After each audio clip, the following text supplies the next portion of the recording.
Dari sini kita melihat, oh ternyata ini nanti yang datang ini dari Yehuda ini.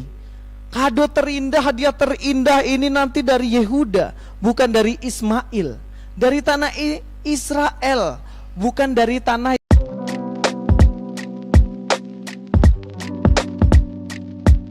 Shalom.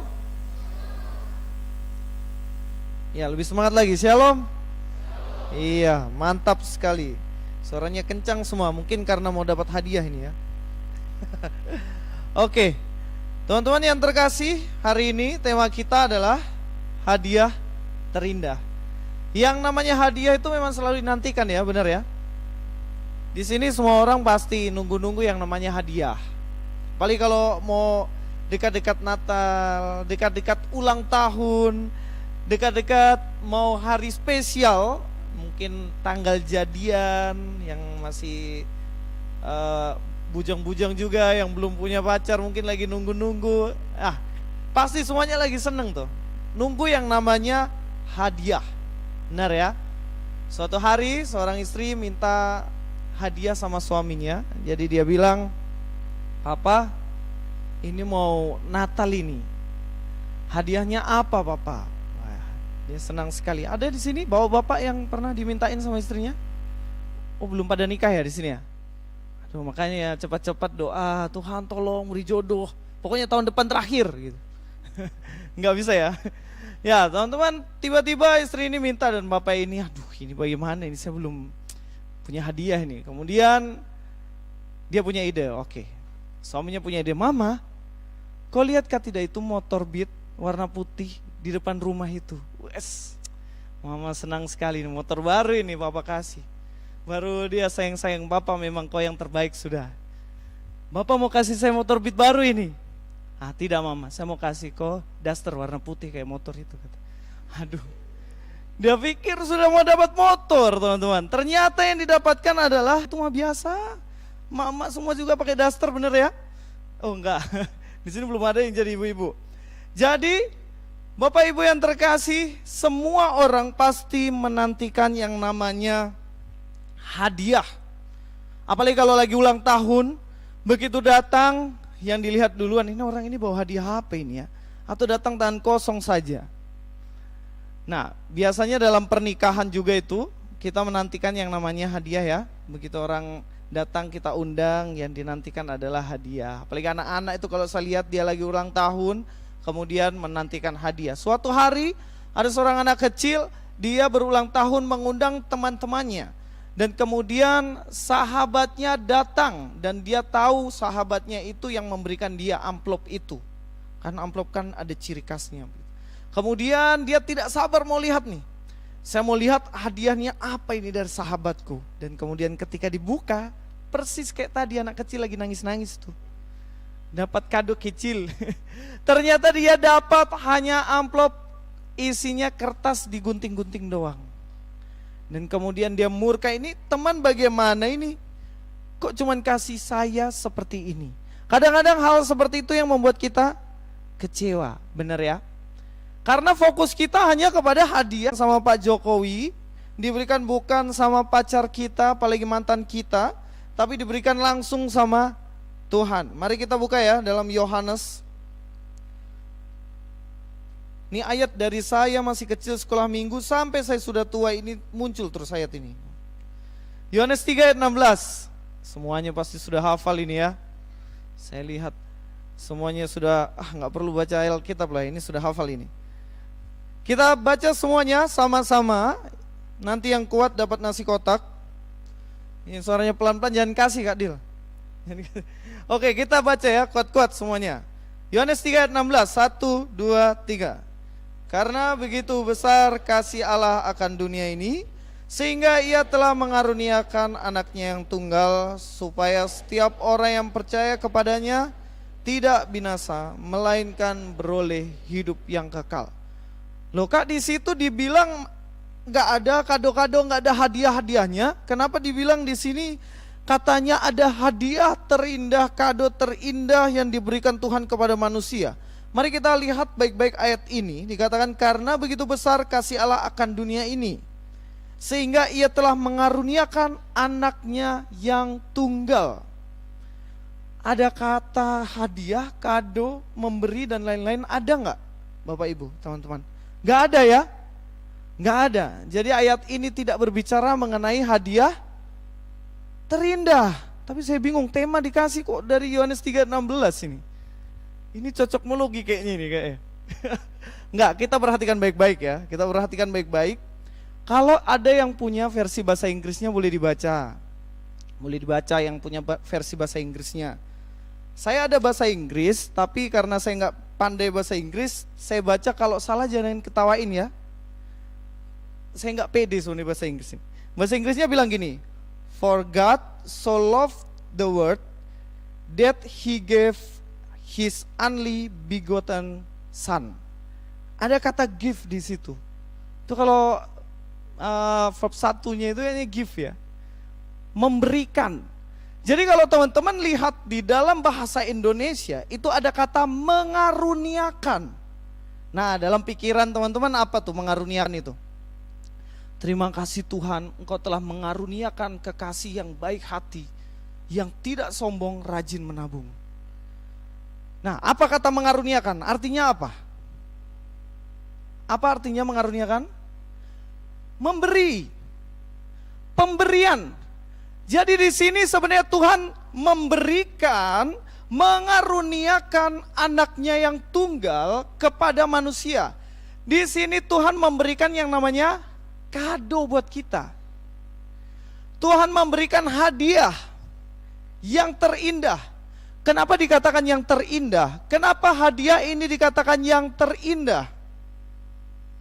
Ya, orang-orang di luar sana, kalau di sini nggak ada saya rasa ya, orang di luar sana pasti bilang, kamu itu sungguh mantan terindahku katanya. Ya kan, biasanya gitu ya, mantan terindah. Tapi ini hadiah terindah, kenapa? Kira-kira kalau bilang mantan terindah itu karena apa teman-teman? Ini berhubung banyak-banyak yang masih muda-muda ini. Kenapa dikatakan mantan terindah? Karena dia spesial, bener ya. Gak ada yang bisa gantikan dia tuh. Ya kalau yang gak spesial mah, itu kayak mantan paling gak enak deh sama dia gitu. Nah, kenapa dikatakan terindah? Karena itu satu-satunya dan tidak ada yang bisa menggantikan dia. Kenapa saya katakan di sini Yesus Kristus adalah hadiah terindah yang diberikan oleh Tuhan kepada kita? Karena nggak ada KW-nya, teman-teman. Coba dicek HP-nya. Ada di sini yang pakai Samsung? Ada? Sorry, saya pakai Xiaomi, saya nggak pakai Samsung. Minta maaf ya. Kalau ke Batam, Samsung itu banyak KW-nya. Ada yang pernah ke Batam ya? Begini dilihat Samsung atau iPhone begitu kan? iPhone lah paling gampang ya. Tapi dalemannya Android. Banyak di Batam. KW-nya banyak. Kenapa saya pakai Xiaomi, nggak pakai iPhone? Ada yang tahu?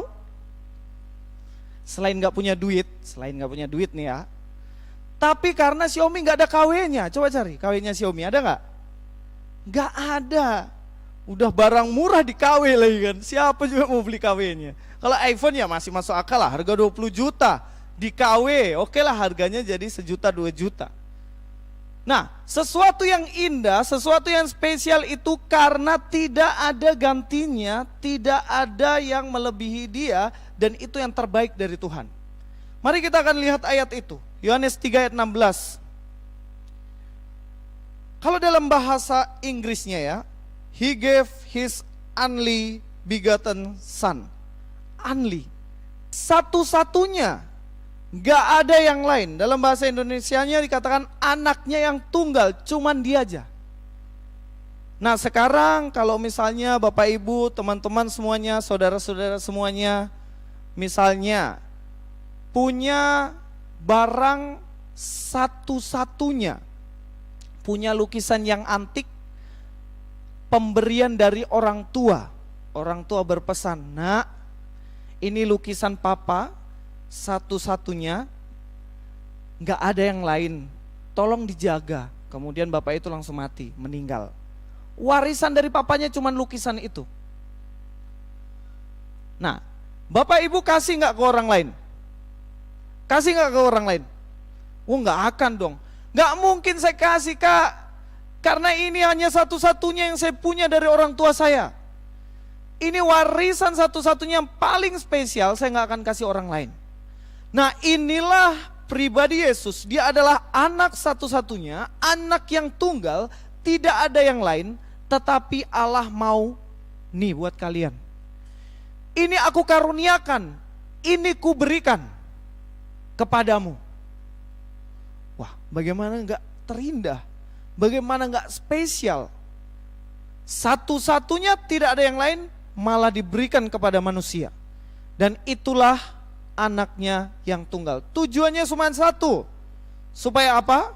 Kita lihat di situ. Ketika kita melihat di ayat ini, kemudian ada kata supaya. Berarti itu tujuan.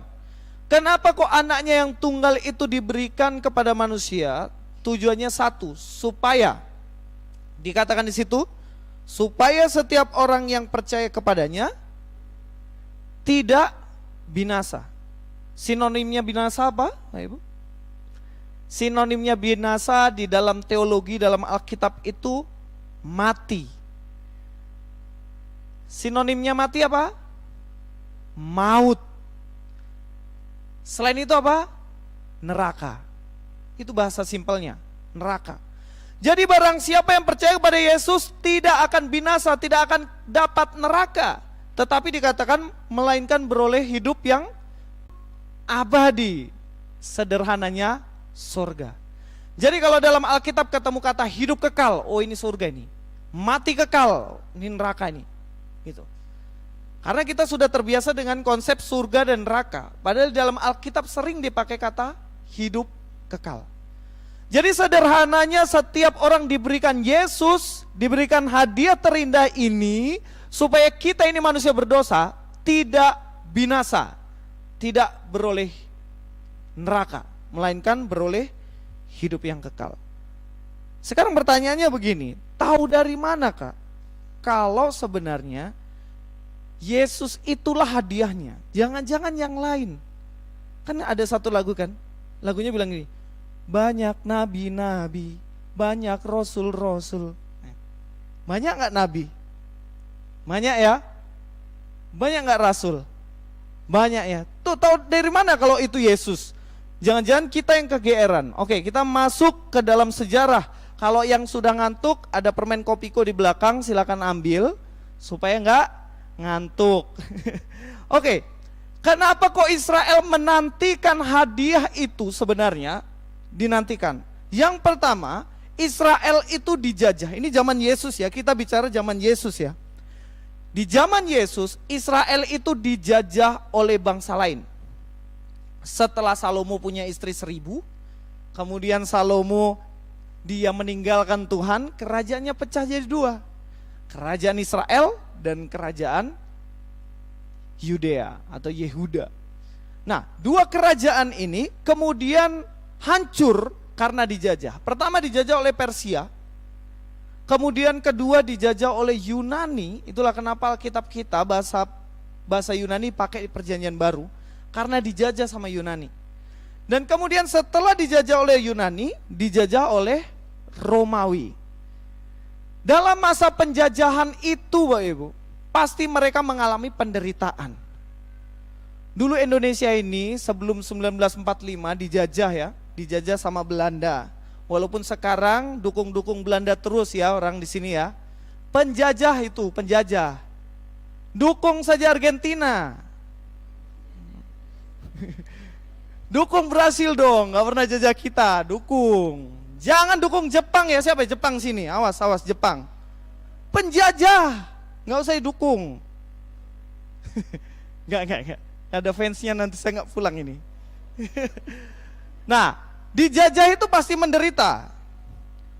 Kata mbah saya, mbah itu kakek, dia mengalami sesuatu yang sangat menderita ketika dulu dijajah sama Jepang. Nah, kalau kita lihat di sini, mereka dijajah itu lama banget. Dari 27 sebelum Masehi sampai 476 Masehi, itu Romawi saja, belum Yunani, belum Persia.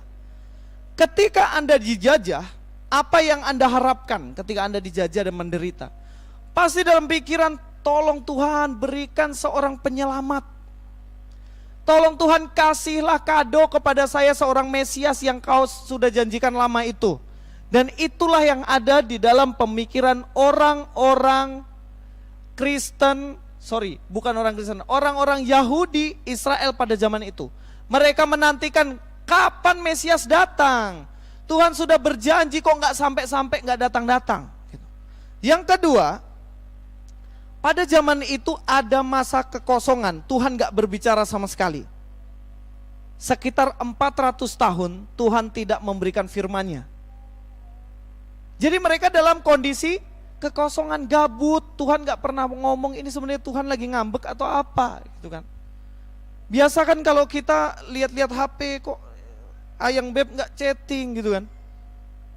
Pasti kan kesal sekali kan.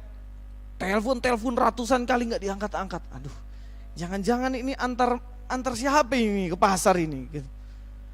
Kita menantikan suara itu. Nah, persoalannya pada waktu itu Tuhan nggak bicara, mereka dijajah. Jadi mereka sedang menantikan pribadi yang dijanjikan oleh Tuhan itu. Hadiah ini dinantikan. Tuhan siapa sebenarnya? Kado yang Tuhan mau berikan kepada saya, pada bangsa Israel. Nah, kira-kira siapa? Ma Ibu? Siapa? Yesus. Sudah ketemu jawabannya, pulang sudah ya. Sudah ketemu jawabannya ini, aduh, kesimpulan langsung. Tapi apakah teman-teman bisa membuktikan itu Yesus? Jangan-jangan bukan Yesus. Jangan-jangan nabi sebelah. Ayo, yang mana ini? Coba dicek dulu belah, ada nggak? Jangan-jangan yang lain. Jangan-jangan bukan Yesus ini. Tetapi kita akan melihat hari ini siapa sebenarnya hadiah terindah yang sudah dijanjikan. Nanti kalau waktunya kelamaan langsung kasih tahu saja ya.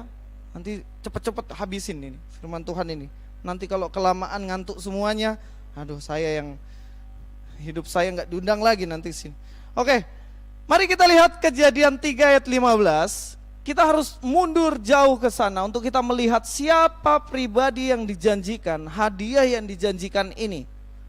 Jangan sampai kita selama ini berpikir itu Yesus, ternyata nabi yang lain. Jangan kita pikir selama ini Yesus, ternyata ini adalah orang lain. Kita nanti dapat zong. Kita lihat Kejadian 3 ayat 15. Ya, kita baca di situ ya. Aku akan mengadakan permusuhan antara engkau dan perempuan ini, antara keturunanmu dan keturunannya. Keturunannya akan meremukkan kepalamu dan engkau akan meremukkan tumitnya. Dikatakan di situ, janji mesianik yang pertama ketika manusia jatuh dalam dosa. Tuhan ingin menyelamatkan manusia dan dijanjikan satu pribadi. Pribadi ini siapa? Dikatakan di situ. Dari keturunan siapa, Bapak Ibu? Dari keturunan siapa? Kejadian 3 ayat 15.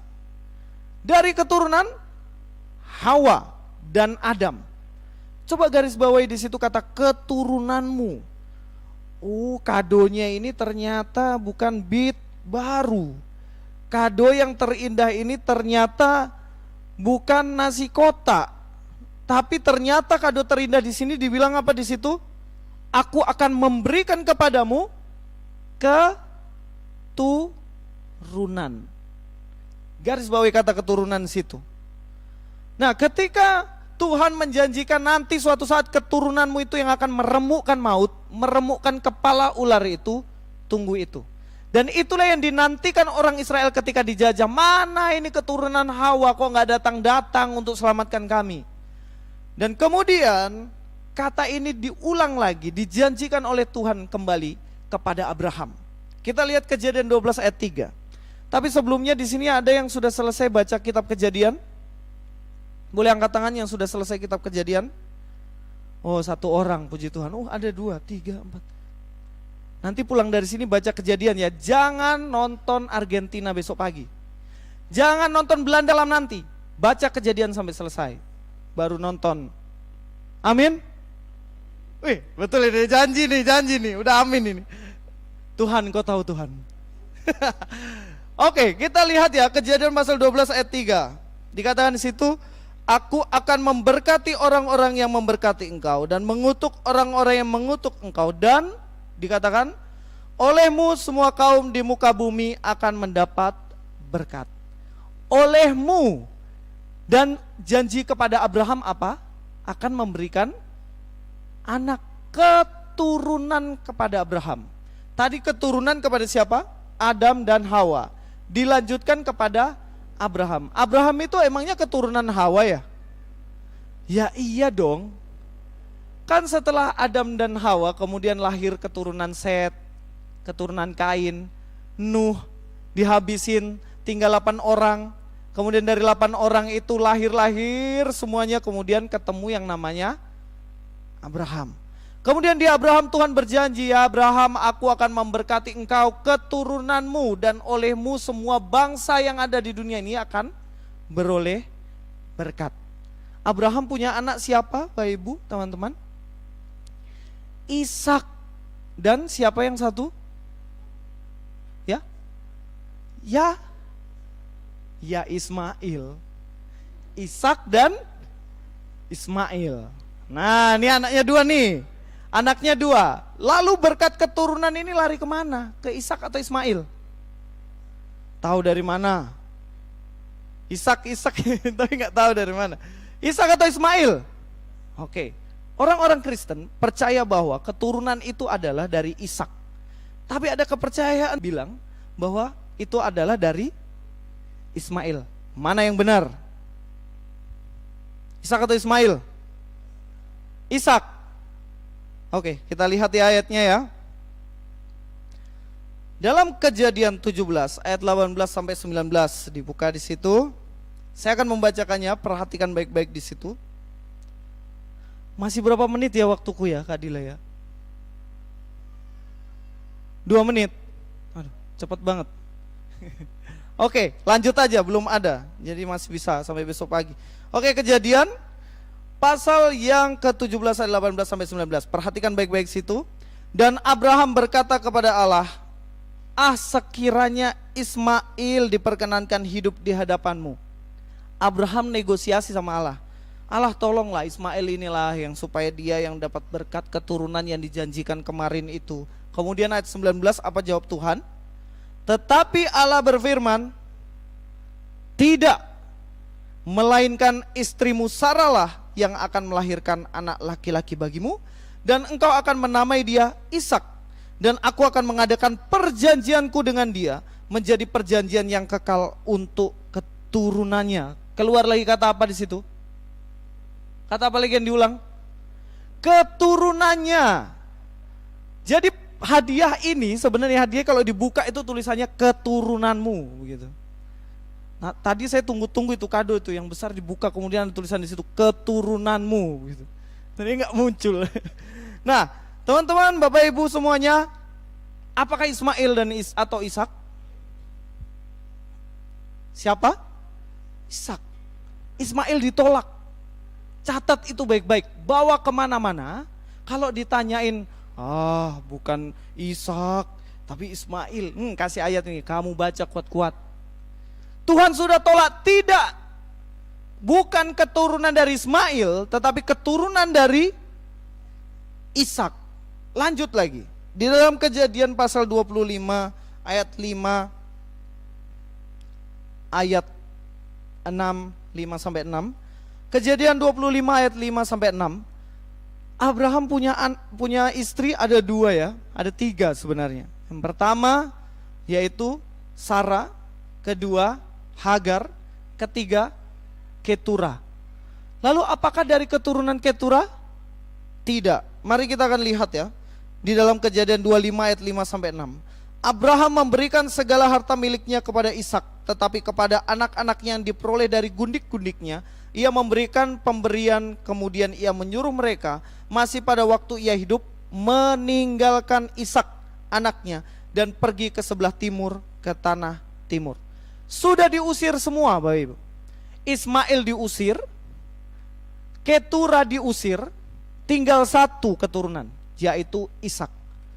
Nah, kado terindah ini akan berasal dari Ishak. Kalau kita lihat dalam Kejadian 28 ayat 13 sampai 14, Di ayat 14 kita lihat lagi ya. Kejadian 28 ayat 13 sampai 14. Dikatakan di situ, berdirilah Tuhan di sampingnya dan berfirman, akulah Tuhan Allah Abraham nenekmu dan Allah Ishak. Tanah tempat engkau berbaring ini akan kuberikan kepadamu dan apa? Keturunanmu. Ayat 14, keturunanmu akan menjadi seperti debu tanah banyaknya.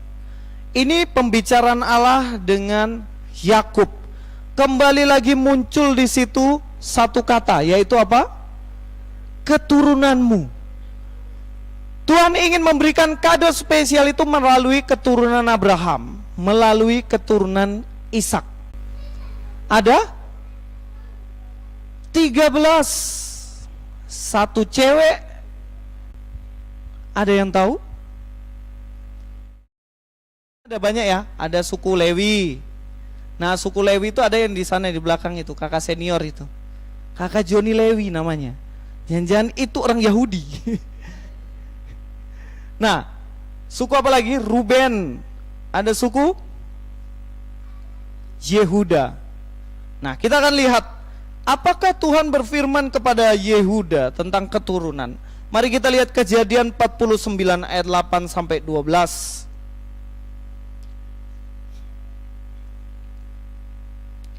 Kejadian 49 ayat 8 sampai 12.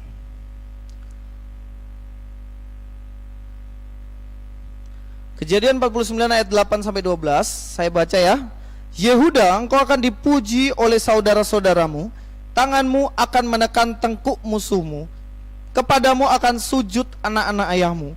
Yehuda adalah seperti anak singa, setelah menerkam engkau naik ke suatu tempat yang tinggi, hai anakku. Ia meniarap dan berbaring seperti singa jantan atau seperti singa betina. Siapakah yang berani membangunkannya? Tongkat kerajaan tidak akan beranjak dari Yehuda, ataupun lambang pemerintahan dari antara kakinya, sampai dia, ya garis bawah situ ya, sampai dia datang yang berhak atasnya, maka kepadanya akan takluk bangsa-bangsa. Jadi sudah dinubuatkan, dikatakan Yehuda, nanti dari keturunanmu itu akan datang dia yang berhak untuk memegang pemerintahan itu. Jadi sudah mulai mengerucut ya. Dari Abraham, Yakub, 12 suku Israel, ternyata dipilihlah satu suku, yaitu nanti dari keturunan siapa Bapak Ibu? Yehuda. Makanya dikatakan ada singa dari Yehuda. Dari sini kita melihat, oh ternyata ini nanti yang datang ini dari Yehuda ini. Kado terindah, hadiah terindah ini nanti dari Yehuda, bukan dari Ismail, dari tanah Israel, bukan dari tanah, yaitu dari tanah Arab, bukan. Ternyata dari Israel. Mari kita akan lihat dalam 2 Samuel 7 ayat 11 sampai dengan ayat 16. 2 Samuel 7 ayat 11 sampai 16. Kita lihat di situ. Supaya tidak terlalu lama, kita baca langsung di ayat yang ke-16. Ini nubuatan Tuhan kepada salah seorang dari keturunan Yehuda, namanya Daud. Daud itu sukunya adalah suku Yehuda. Dia tinggal di Bethlehem. Kita baca ayat 16. Keluarga dan kerajaanmu akan kokoh untuk selama-lamanya di hadapanku, tahtamu akan kokoh untuk selama-lamanya. Ini mirip dengan nubuatan yang diberikan kepada siapa, Bapak Ibu? Kepada Yehuda kan, pemerintah yang memegang kekal. Dan di sini diulang lagi kepada Daud. Loh, Daud itu dari mana? Daud itu keturunan Abraham, keturunan Israel, dia keturunan dari Yehuda. Dan dia tinggal di mana, Bapak Ibu? Bethlehem. Jadi sudah diperjelas nih, kado terindah ini dari mana nih? Udah diperjelas nih. Dan kemudian kita melihat di situ bahwa ini berasal dari keturunan Daud. Kita akan lihat masuk kepada ayat yang diberikan. Matius pasal yang pertama.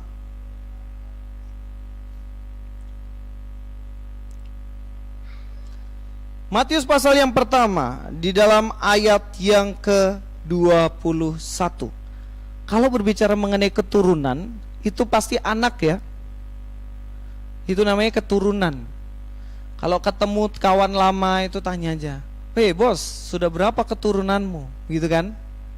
Gak mungkin kita tanya, bos, sudah berapa kenaikanmu? Katanya. Gak ada. Yang naik itu harga sembako, Ibu ya. Yang turun itu cuman apa yang turun? Bensin naik, sembako naik, cuman satu yang turun, air mata saja. Dan keturunan ini berbicara mengenai anak. Kita lihat ya 21, Matius 1 ayat 21. Dikatakan di situ, ia akan melahirkan anak laki-laki dan engkau akan menamakan ia Yesus, karena dialah yang akan menyelamatkan umatnya dari dosa mereka. Sederhana, kado terindah, hadiah terindah ini siapa? Yesus. Kenapa Yesus? Kenapa bukan nabi-nabi yang lain? Kenapa bukan Elia? Kenapa bukan Yohanes Pembaptis? Kenapa bukan Rasul Andreas? Kenapa bukan Rasul Paulus? Kenapa Yesus? Jawabannya sederhana. Karena Yesus dia keturunan Yehuda, dia keturunan Abraham, dia keturunan dari Daud. Makanya kenapa Yesus selalu dibilang apa? Hai Yesus anak Daud. Hai engkau Yesus anak Daud, tolong sembuhkan aku. Pasti Bapak Ibu kalau lihat dalam perjanjian baru banyak dibilang seperti itu, benar ya? Itu untuk menekankan bahwa Yesus inilah penggenapan yang jelas seperti tadi yang sudah dijanjikan oleh Tuhan. Ada yang suka baca silsilah di sini? Ada orang Batak di sini? Ada orang Batak? Nggak ada ya? Ada. Ada, Ibu orang Batak. Ibu boru apa Ibu? Marpaung. Nomor berapa Ibu? Nah, kalau soal silsilah ini harus tanya orang Batak. Kalau tanya saya salah. Saya orang Jawa, nggak tahu ini marga saya apa. Prasetyo tapi nggak ada hubungannya sama Vicky gitu loh. Iya kan? Tapi sorry saya tidak mau sama-sama dengan Vicky. Istri cukup satu, jangan banyak-banyak ya. Nah, silsilah Yesus. Kenapa di kitab Matius dimulai dengan silsilah? Mari kita lihat ya, Matius 1 ayat 1. Kenapa dimulai dari silsilah? Orang Yahudi akan nangkap, oh ternyata ini Yesus yang sudah dijanjikan dalam perjanjian lama. Semua perjanjian lama itu berbicara mengenai ini pribadi yang mau datang ini. Kemudian di Matius 1 ayat 1 dikatakan, inilah silsilah Yesus Kristus, anak siapa? Anak Daud. Anak siapa? Anak Abraham. Jadi memang betul hadiah terindah ini adalah Yesus Kristus, bukan nabi yang lain, bukan keturunan Ismail, Bapak Ibu. Jangan mau ditipu-tipu. Dan kita adalah orang Kristen yang percaya kepada Yesus, yang mana Yesus itulah kado terindah untuk kita, yang mana dikatakan dalam Matius 1 ayat 21, ia melahirkan anak laki-laki dan kau akan menamakan dia Yesus, karena dialah yang menyelamatkan kita dari dosa kita. Tidak ada yang lain. Makanya dikatakan Yesus itu satu-satunya, nggak ada KW-nya. Yohanes 14 ayat 6, apa dikatakan di situ? Akulah jalan kebenaran dan hidup. Tidak ada yang bisa kepada Bapa kalau tidak melalui Yesus, satu-satunya. Mau lewat jembatan merah kah? Bisa. Kecuali mau pergi Koya toh? Bisa. Ke surga nggak bisa lewat situ. Wih, tapi ada nabi tuh. Ada nabi tuh yang bukan dari Israel tuh, yang dari luar Israel, dia tokoh yang sangat hebat.